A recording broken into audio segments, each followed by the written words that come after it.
Hello. This is unusual because I am recording in daylight. Um, don't worry about my kids; they're still alive. And let's see, you can see more stuff. So this box here actually contains some rocks. Look, I'll show you. There's some good ones in there.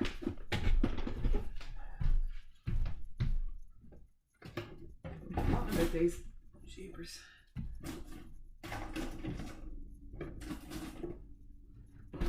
What is this one?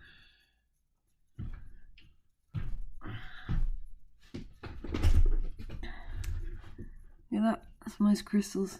You see them in there? And you can see them a bit better in this one. I'll get some light on these because I know you're all fascinated by it. And that makes it even worse. And then this nice one here kind of looks like a dinosaur tooth, but it's not. It's quartz. Right. And then beneath that we have oh, maybe it's better now. Yeah. Beneath that we have my geography bookshelf and folders, and over here we have some old yearbooks. Yeah, that's all you need to know for the moment. Right, population pyramids. We have looked at population pyramids and their relationship with the dependency ratio. So what we're moving on to today is other stuff that they represent. Very, very common part A question. So I'm going to run through the different types of population pyramids, the other types of information that we get from them, and then set you a few short questions. Okay. So we'll start with the basic types. Oh, you also need to have your booklets ready to go, because you will be writing down some extra notes onto them.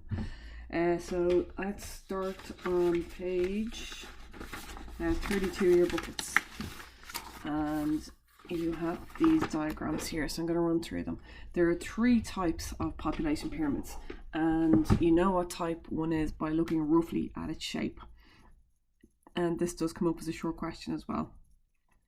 And also they do correspond to the stages on the demographic transition model. Roughly, they don't necessarily fit in perfectly to each stage, but you'll see what we mean as we go through it. So the first type is called a progressive type of pyramid. This is the most pyramid shape and the most typical type of one that you'd see. These are associated with less economically developed countries, okay, so poorer countries, and you can tell that by looking at the birth rate. So the bottom of the pyramid, or the base this is referred to, is very wide, and a wide base indicates that they have high birth rates, okay, and it narrows rapidly towards the top. And up at the top here, and we don't have the age categories, sorry, that corresponds with this. There's very few people living into their 80s. Okay, so this means that there's lower life expectancy, and you would expect that from a less developed country. So high birth rates are the base, very low life expectancy up the top or the peak of the pyramid. Now, the other thing that I want you to notice is that it basically narrows quickly as you go from the base to the top. Narrowing quickly goes from the base to the top. That didn't make sense. Narrowing quickly from the base to the top means that the death rate can be quite high. So you're losing people in each age category as you go along. Well, you're not losing them, they're dying. Now, let's just have a look at the shape of this. Also, because it has a concave shape, we spoke a little bit about this, so you can see the general outline of the concave shape there. That indicates that death rates are high. So in the first, it's progressive, and you need to know that. Wide bases indicating high birth rates, narrow tops indicating low life expectancy, and a concave shape indicating high death rate. So these will be a necessity here anywhere between stages 1 and 3 of the demographic transition model. The next one then is known as stationary, and stationary typically kind of has relatively even shape on both sides, and you see a little bit of bulge in the middle there. So they're kind of more rectangular in shape. Basically, this is because each age group is well represented and evenly represented. And you'll see a major difference here now is that the base of this is way narrower compared to the base of the progressive one. Okay, so at this point here, birth rates are quite low. The death rate is also quite low because it doesn't narrow as it goes in. It stays relatively the same with a little bulge out in the centre. And then up the top, you'll see that the top is relatively wide, indicating high life expectancy. So this one here, the stationary pyramid, low birth rates, high life expectancy, and low death rates in the overall shape. And this would be typical of Ireland and stage 4 of the demographic transition model. The last one then is like the upside down pyramid, okay? So it's regressive. And I suppose regressive is kind of the opposite to progressive. And this way you'll see it's kind of narrower at the bottom than it is as it goes up, and this would be quite unusual. So extremely low birth rates, very high life expectancy up here, and very, very low death rates. Okay, so at this point here, we're talking about a country that's probably gone into a natural decrease. We also have a convex type shape, so it's bulging out, and you also have a bit of a convex shape here as well, and that will indicate that death rates are low. So typical in this stage will be Japan, Germany and Italy, and these will be stage 5 of the demographic transition model. Okay, so with all of these you need to know the names: progressive, stationary and regressive. You need to know the 3 parts of the pyramid and what they represent. So you need to be able to look at the bases, the bottom of them, say what they represent, birth rate. You need to be able to look at the tops of them, say what that represents, life expectancy, and you need to be able to look at the trend going from the base up to the top and say what that represents, and that is death rate. Okay, so they're relatively easy to understand. The other thing is that economic development. So economic development going from low to high. Okay, so less developed, more developed. All right. And sometimes this will come up in a short question, an 8-mark short question, like what economic development or what I don't know what I'm trying to say here. Anyway, let's move on to this. So this is page 33. So we're going to take down a few more notes. Now what you'll see about this is that immediately it gives us the dependency figures here. So 14.8% beneath the age of 15, 17.2% above the age of 65. Now, on your notes on page 33, there's nothing filled in for the numbers, so you're going to need to fill them in. So I'm going to go through that with you, okay? So what does number 1 there represent? So what in this population pyramid, what are we being told about the top of the pyramid? Okay.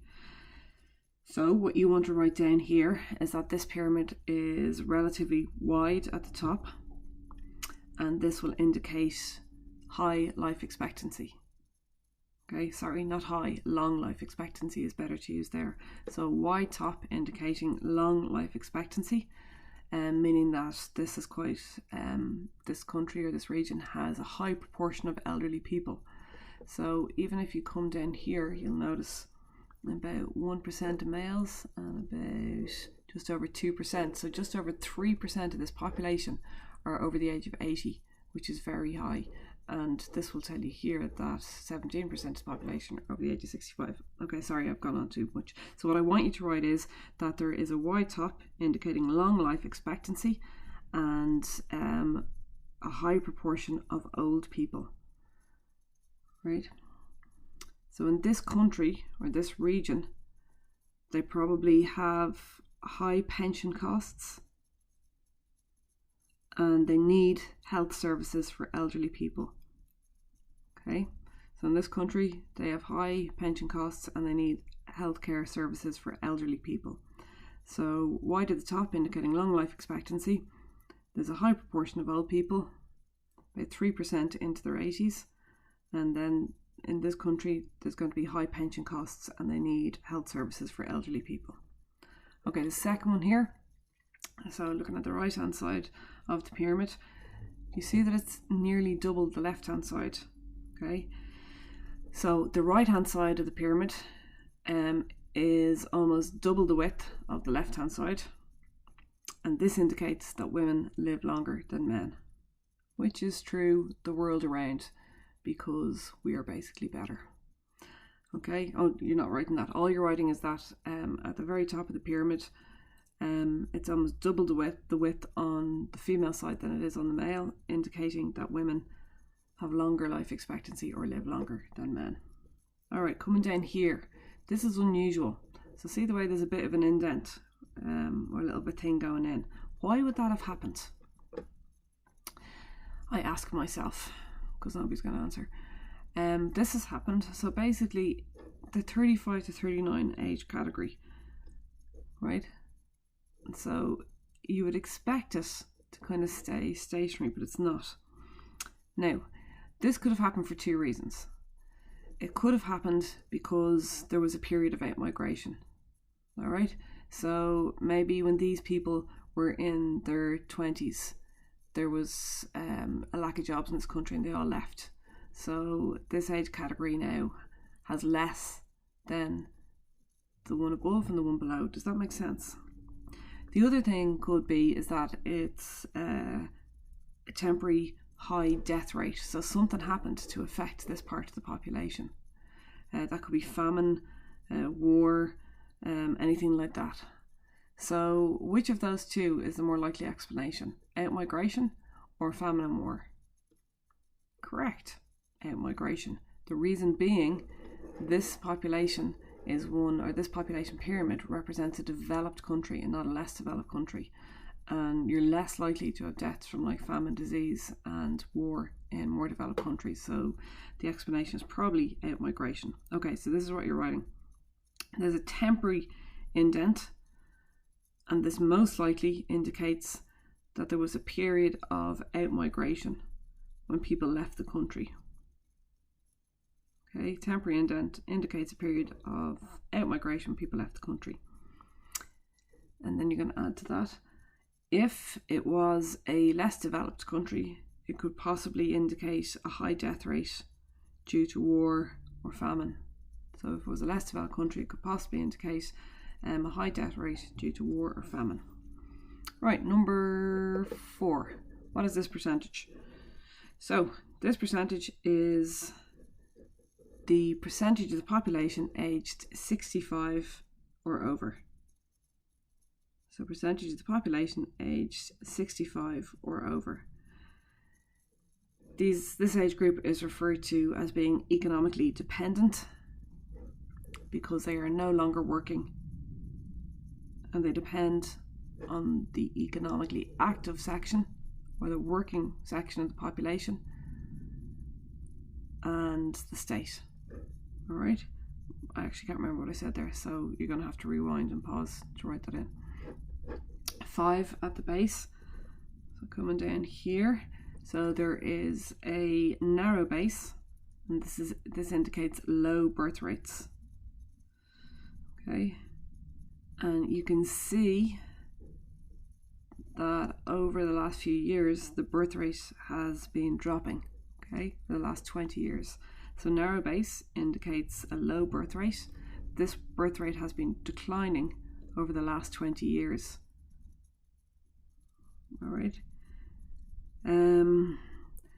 This could mean that the state has to spend less money on education and child benefits. So this could mean that the state has to spend less money on education and child benefits. Okay, so you're writing down that narrow base indicates low birth rates, and that these birth rates have been declining for the last 20 years. And this could mean less cost to the state for education and child benefits. Okay, that's what you're writing. So just in general then, do you understand that? So because each successive year is slightly more, it means that the birth rate has been decreasing.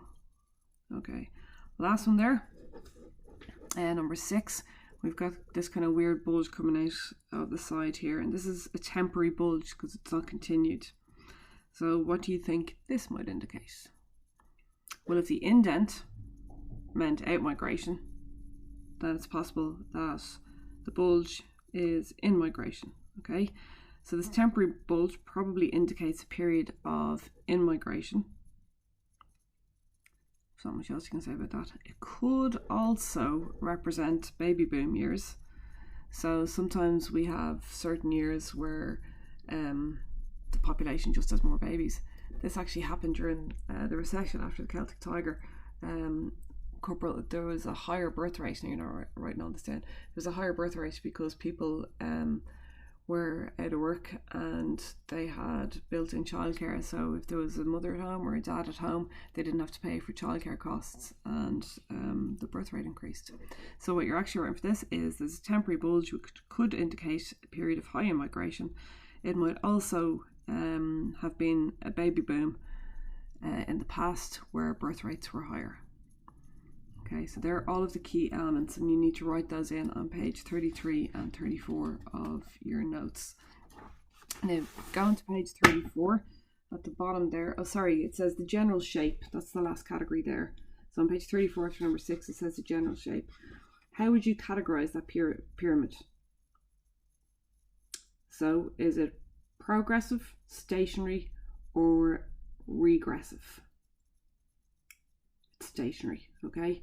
Unless it's like an upside down pyramid, it's not going to be regressive. So you're going to write stationary in there and back this up by saying it's square in shape and probably represents a country at stage 4 of the demographic transition model.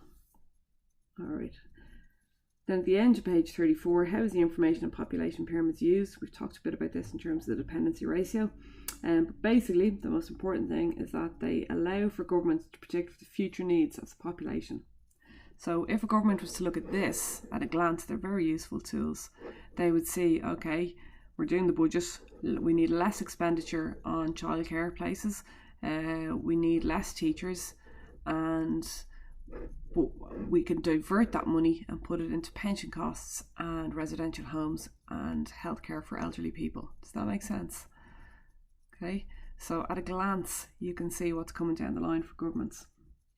So back to 34.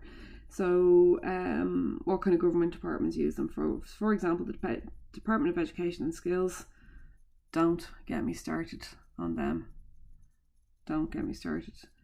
Norma just, oh my God, she makes me so angry. Anyway, needs to know if the number of children over the age of 4 is increasing, because this will then mean an increase in classrooms and teachers needed. So fairly straightforward. If all of a sudden there's high birth rates, then you're going to have to project forward and say, right, we need to prepare for that generation coming through, and we're going to need more schools and we're going to need more teachers. And the Department of Health needs to be aware of an aging population because they will need to provide services for an increasing number of elderly people. Okay. Now we have done, just in terms of your notes, we've done page 35, 36 and 37. That was the dependency ratio and the problems of an elderly population. This was Ireland's population pyramid in 2014. Yeah, it's kind of weird looking pyramid. No, let's just go through it. All right, so it is stationary, even though, so it's definitely not progressive, okay?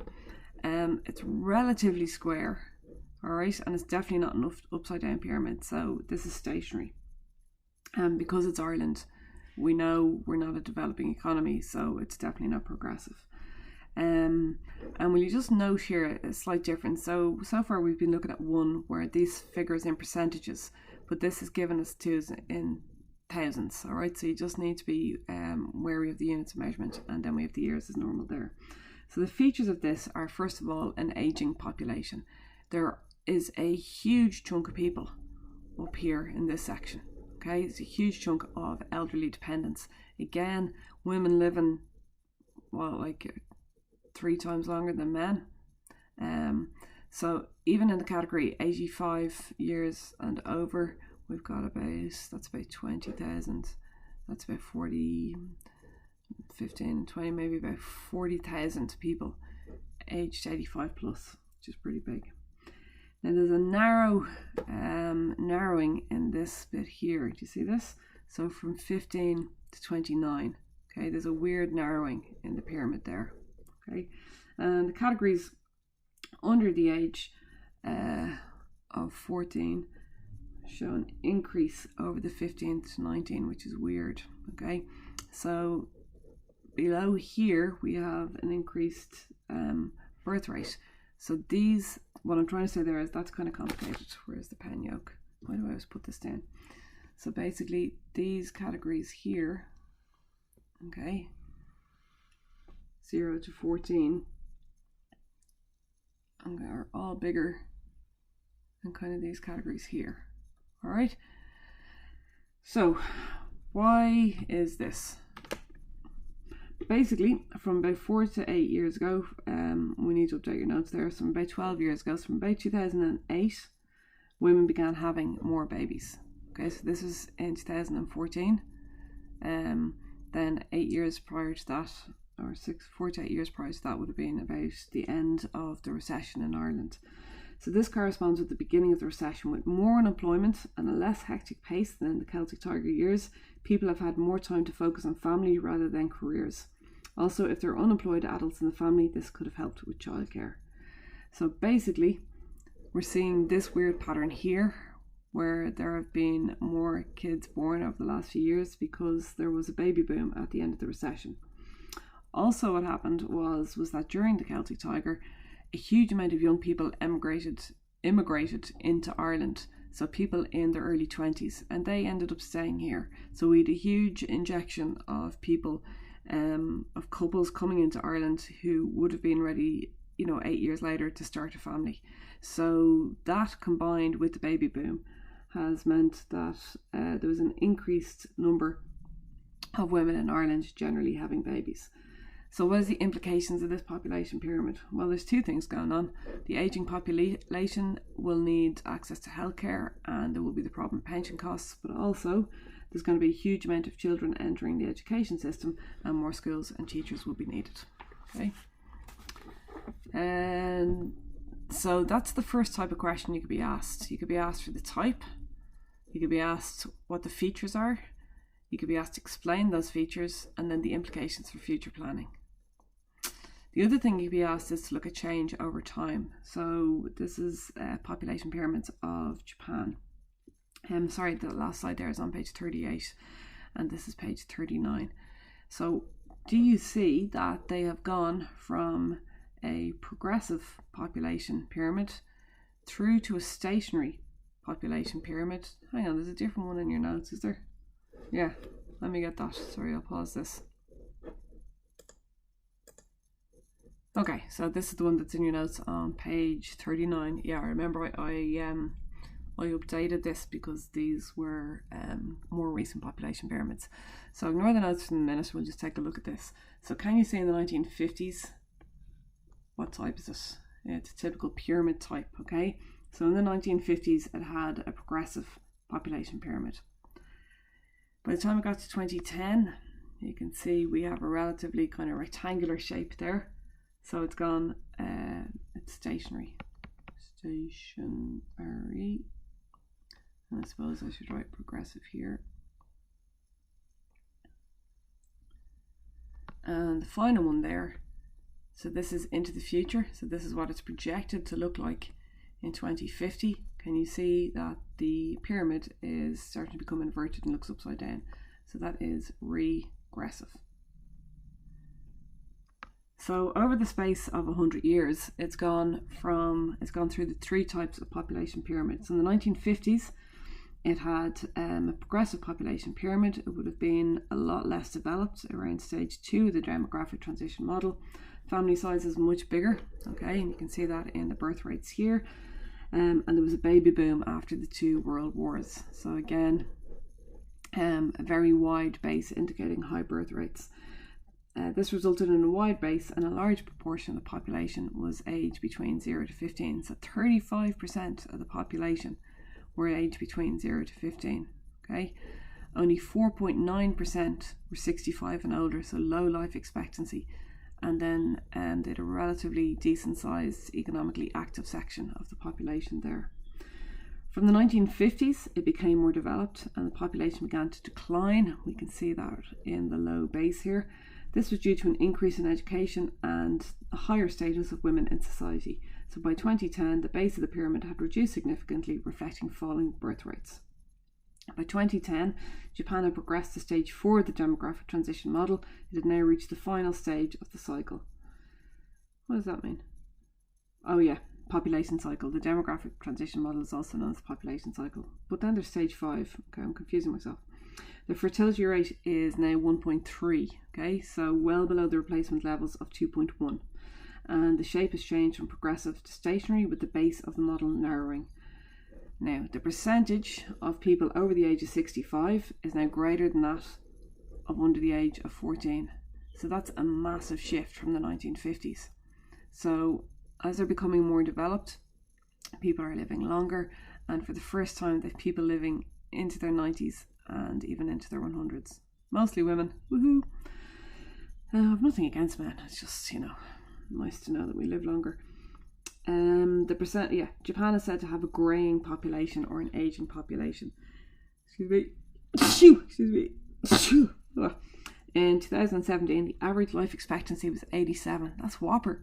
I want to live in Japan and live to be 87.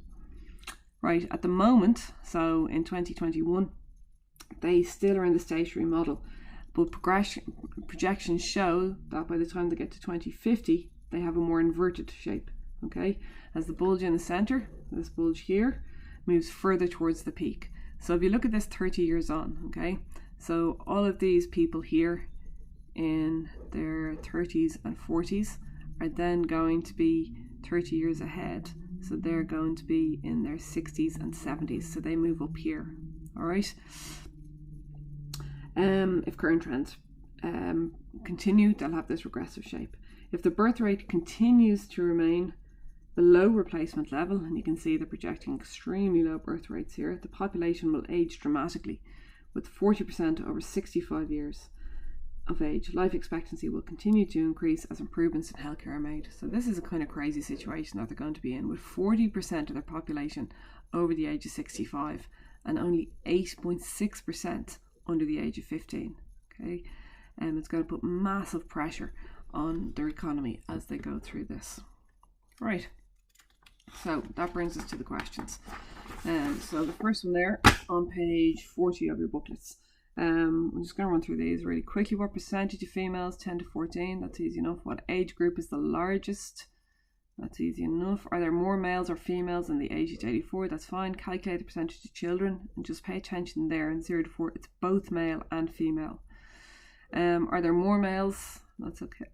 What percentage of females are aged? That's fine. What total percentage of people are in the 18 to 4, or in the 0 to 4 age categories? Calculate the total percentage of people in the 15 to 84 categories. Okay, I want you to watch this one here. These figures are given to you. Pay attention to those. You will need them to answer these. Right? Offer one possible explanation for the large proportion of people in the 20 to 29 age category. Age groups. They're talking about this. Alright, so it's Cork. I don't think there was a famine in Cork or a war in Cork in the recent future. So you need to go back to that exercise we took down your notes to get the answer there. Offer one possible explanation. That's that one. Suggest one way in which the population of Cork City might differ from that of a city in the developing world. So one way. So you can talk possibly about the base or maybe about the top of the pyramid. They're probably the two easiest ones to discuss. So if this was in the developing world, would the base be wider or narrower? If this was in the developing world, would the base be, or the top be wider or narrower? All right, moving on to page 41. So this time we've got pyramid A and pyramid B. What percentage of males does it ask you about? Yes, we have progressive, it doesn't ask you that, and stationary. And you should know that by looking at that by now, okay? What percentage in pyramid A? That's fine, just make sure you're on the right pyramid. What percentage in pyramid B? That's fine. Are more people living longer in the area represented by A or B? It's very straightforward. You must give one piece of evidence to support your answer. Okay, what I want you to do here is make sure that you're giving percentages as evidence. So for life expectancy, you're looking at the tops of the pyramids. All right, so you can make a general statement about the top. Is it narrow or is it wide? But also by then back this up by saying what the actual percentage of the total population is. So give the figures from the population pyramid. Does that make sense?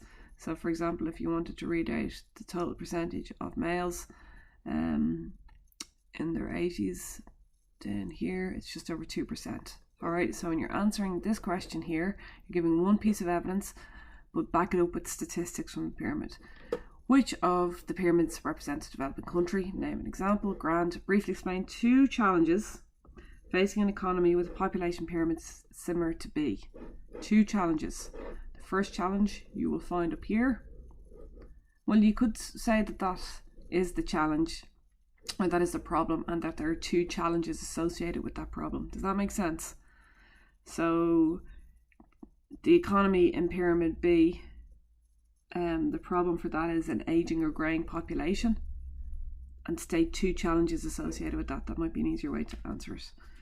Page, alright, page, oh yeah, this is weird. So page, they're repeated, those 2 ones, because the first photocopy was kind of crappy. So you need to skip through those and go to page 42. Does it represent a developed or developing country? Very straightforward. Approximate number of females in the 40 to 44. Please give your answer using the units. Alright? So your answer must include the units. Account for the large number of males and females aged 25 to 39. So this category here, so they're talking about that's 25 up to 39. So why is that bump there?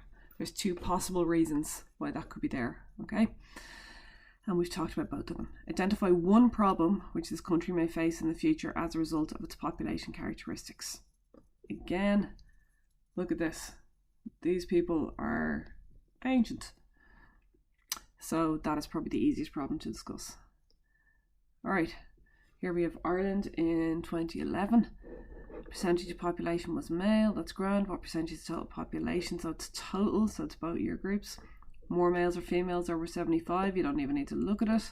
Explain briefly one way the shape of this population pyramid differs from the shape of population pyramid in the developing country. Right, this word shape means you need to talk about either, why won't you draw the base?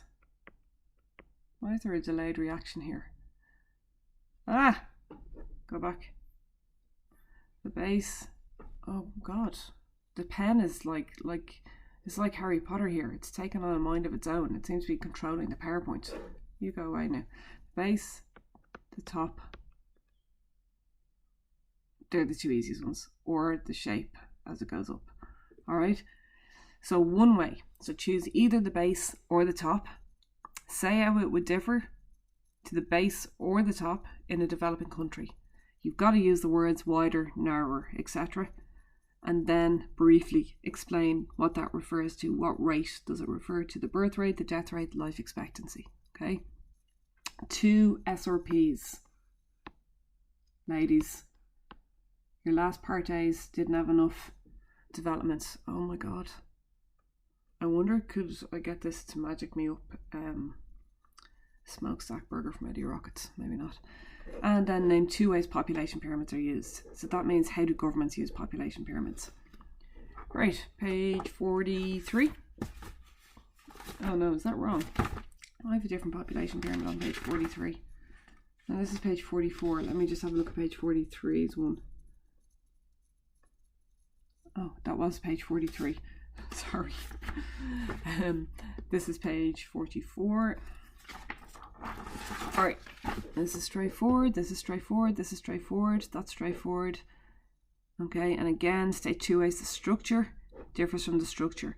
Your easiest one to state here is you could either do the base, the top, or the shape as it progresses.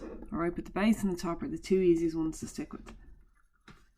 Again, to say what they represent. Birth rate, life expectancy, death rate, what do they represent? And nearly done. Page 45, fairly straightforward. Don't need to explain any of that. Page 46, and you can see that for ordinary level and higher level, this is an ordinary level, and they're pretty much the same. Percentage, that's straightforward. Which age group is the largest? which is great. That's straightforward. Calculate the percentage of children. That's straightforward. Okay, so for these here, actually, can I explain that for a minute? Can you see that each of these is split into 5? Okay. Oh my God. So it means that each line represents 0.02. All right. So 6.2, 6.4, 6.6, 6.8. And that's the same. I'm just going to fly back to one here. Where was it?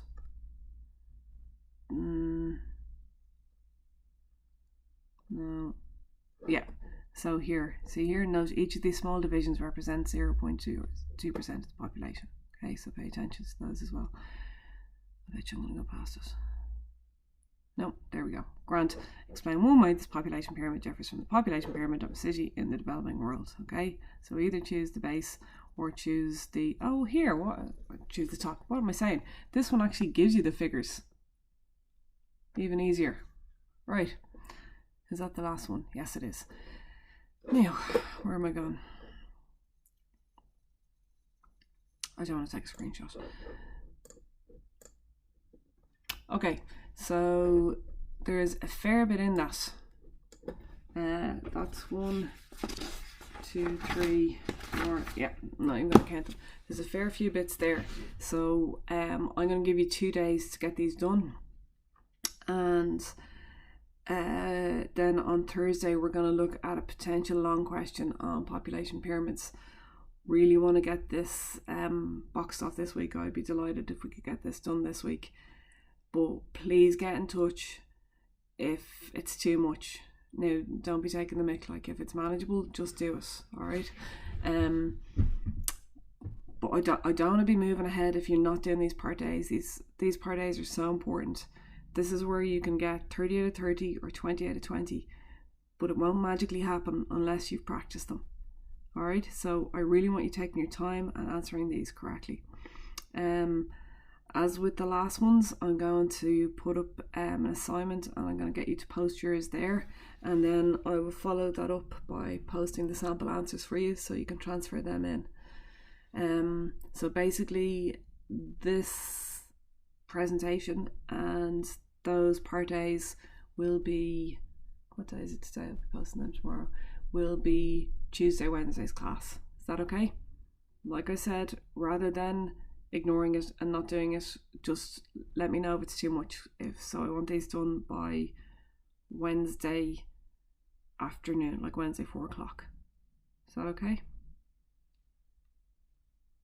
Right, I'm out of here.